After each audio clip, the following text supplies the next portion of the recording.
Hey, what's up you guys? Bloody Jacob here to bring you my weekly review. Hey, what's up you guys? Bloody Jacob here, meeting my icon, Catherine Isabel here.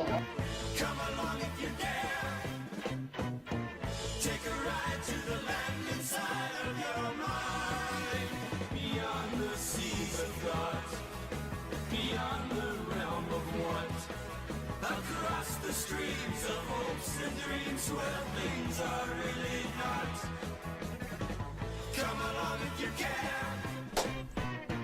Come along if you dare. Have a good one. Cheers, guys. Side of your mind, but please realize you'll probably be surprised.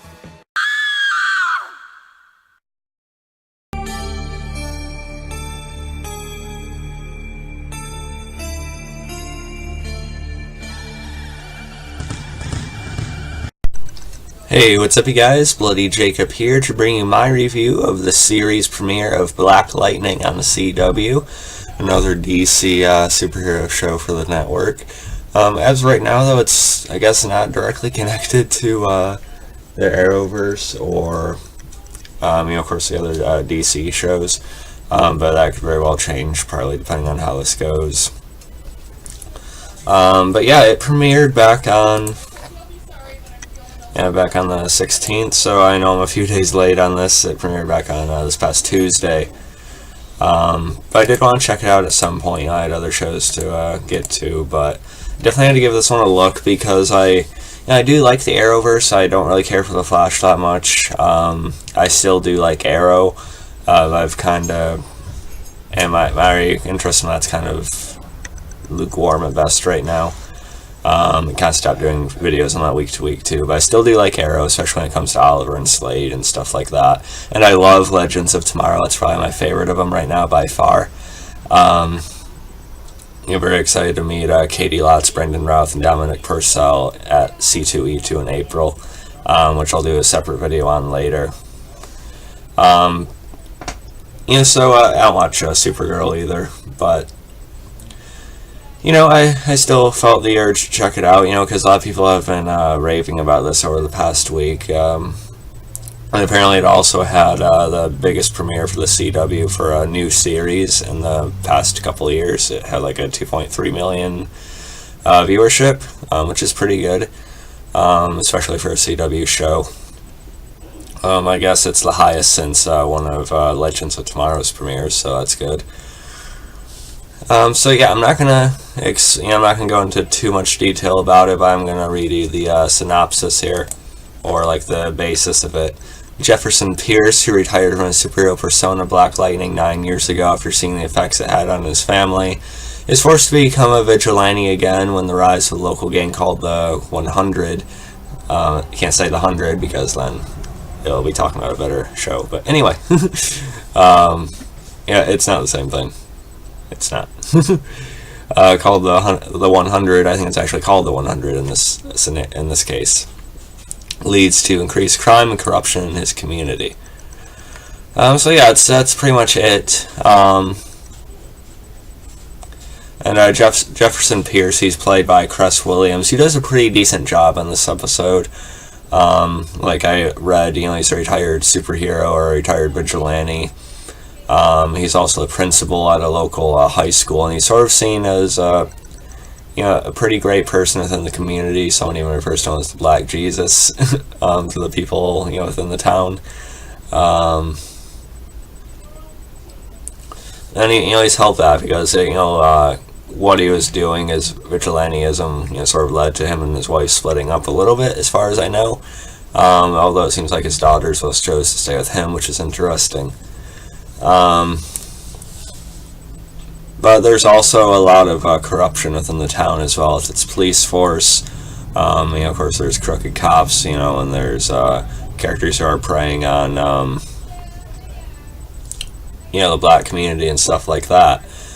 So it's trying to pull in some real-world situations too. I feel like right now, because we've had some instance of shootings and stuff like that, unfortunately. So it is a pretty bold, but also pretty fitting move that it would, go into that. It is similar to kind of like Luke Cage on Netflix, although I would say I think Black Lightning is even more of a focus on this community than Luke Cage was. And it's fairly well done. There are some stereotypes that sort of drive it here, and the issues we see within the town and its police, but it is a little bit cliche. But I also can't say it doesn't exist in our world, because unfortunately it does, as stupid as it is. So it is fitting that they go into it here. And another thing I appreciated about it was how serious it took itself, which I liked. It wasn't really campy, and it bought into itself, and that definitely helps. The rest of the cast. Let's see. I just want to make sure I'm getting the other characters right now. Okay, yeah, so his first daughter, Jennifer Pierce, China Annie McLean, she's played by. Jefferson's younger daughter, who is an independent, outspoken scholar athlete with a wild streak of her own. Then you also have Cress Williams as Anessa Pierce, and who's apparently going to become Thunder, Jefferson's older daughter, who is a medical school student and teaches part-time at Jefferson School. She is a metahuman like her father and eventually fights crime as Thunder. We see at the end of the episode her sort of breaking the sink in the bathroom, some kind of power surging through her as well. And apparently even Jennifer is going to become one as well, so they're probably going to go for a family-type angle at some point, I guess. Although I don't think it'll ever be like a Team Arrow type of thing either. Hopefully not. They have Christina Adams as Lynn Stewart, his ex-wife. And I think I've seen her on a few shows over the years. Let me just make sure I'm getting it right. Yep. She was on Terra Nova for a time, which was a canceled show on Fox with Stephen Lang, which is actually pretty decent. She was also on Agents of S.H.I.E.L.D. for a little bit, Legends. So it's kind of good to see her here. And I'm interested in their dynamic, I guess. I think they're going closer, as we see again at the end of the episode, sort of reconnecting, and she seems to understand why he's taking action again now, which is good. Then you have Marvin Jones III as Tobias Whale. He's a former politician who rose through the ranks of local government through corruption, but was brought down by Jefferson's father, Elvin. After killing Elvin, Tobias was exiled and became the leader of the 100 gang. Okay, so that's kind of interesting. I actually didn't know that. So apparently it's Tobias guy, the white guy with the big beard. Okay, so apparently he killed Jefferson's father. I didn't even realize that in this episode. So that's the Black Lightning that he says that he killed. Okay, that makes more sense now, but I'm sure they'll have some deeper issues going forward when that's brought up again, which should be cool. It should make a more personal conflict for sure. So that means that Jefferson might have taken up his mantle in a certain way, back when he started, perhaps. You also have Damon Gumpton as basically a detective who's kind of trying to tread the lines between helping the vigilantism and trying to prevent it, I guess. And then I also like seeing James Remar on the show as well as Peter Gamby. He's supposed to be Jefferson's oldest friend, became a father figure and mentor to him, and works as his tailor. And James Remar has played a lot of roles like that over the years, being sort of the mentor and sort of a voice, for a lot of the main characters. He was on Dexter for some time. Dexter, one of my all-time favorite shows. He was on Gotham recently. He's done a lot of other things like that. So it's good to see him here. He's a welcome presence for sure. But yeah, overall, like I said, I liked it. I don't think it was great. But it's supposed to have a 13-episode run, which is better than it just going right to 22 episodes, I think. So they're seeing how it does. As far as the suit, I think it looks alright. Some people are complaining that it's just like all the neon lights and stuff. I think it's cool. Although I wish his goggles would light up too or something, instead of just kind of being like the black mask that some of the other CW heroes have. It's not the same thing, but still. And I guess there's supposed to be some sort of costume upgrade later in the season, perhaps. We'll see. And I do like our lead character, played by Cress Williams, being an older character. He's probably around his 40s or something like that. 30s, 40s, I don't know.